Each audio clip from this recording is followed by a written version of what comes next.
Texturing milk. The majority of espresso coffee types served have steamed milk at the largest volume of liquid as an ingredient. The most popular coffees ordered in the coffee club are the cappuccinos, cafe lattes, flat white, and hot mochas. This means that milk is a very important ingredient. When milk is heated to the correct temperature and texture, it will allow for the full flavour and aroma of the coffee to be enhanced. On the other hand, if the milk is burnt and reheated several times, it will make the coffee taste watery and you'll be able to taste the burnt milk more than the coffee. In order to achieve smooth velvet-like textured milk, we need to follow some very simple procedures, but first remember these 4 golden rules. 1. Always use cold milk and never reheat hot milk. If there's milk left over in the jug, you can add cold milk to it provided you add more than 80% cold milk. This could only be done twice before 100% fresh milk is required. 2. Always make sure that you use the correct size jug for the amount of coffees on order. Remember, smaller milk jugs heat faster and can increase your speed of service. 3. Fill your selected jug 1/3 to 1/2 full, bottom of the spout minimum, so that you allow enough room for the milk to increase in volume.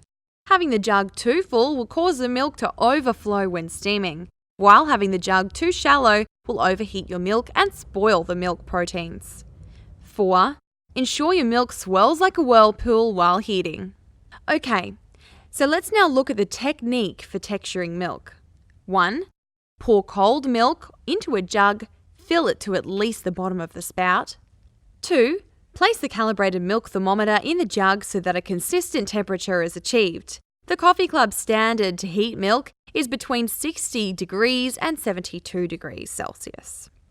3. Purge the steam wand by positioning it over the drip tray and opening the valve to expel any condensed steam. 4.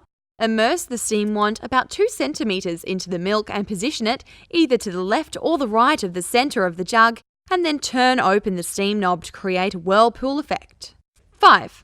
Slowly lower the milk jug so that you bring the tip of the steam wand closer to the surface of the milk.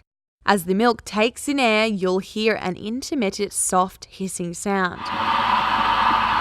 Continue this consistently until the temperature of the milk reaches 40 degrees Celsius or until the milk is at the desired texture, then raise the jug until the steam wand is again at 2 centimeters into the milk. The milk will continue to whirlpool, and at this stage any bubbles should disappear while the milk is stretched and rolled.